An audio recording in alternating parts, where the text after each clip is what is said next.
Я в банк никогда не ложила, и не знаю я. Лучше они мне при мне пускай будут. Я сама работник банков. Как же я могу не доверять? Конечно, доверяю. Получаем на карточку в банке РНКБ.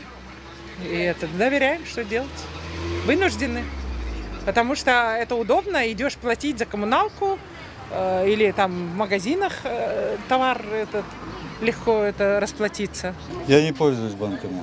Не доверяю вообще, что связано с финансами, никому. Не всегда.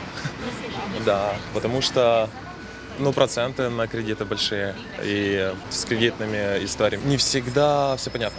Важно, чтобы был проверенный банк, и он был с достойной репутацией. Банкам доверяю. На сегодняшний день, по-моему, нет. Да, конечно, доверяем. У нас в Крыму РНКБ, и мы получаем учителя там зарплату. Проблем никаких не было. Я сама с Германии. У нас там доверяю, у вас здесь нет.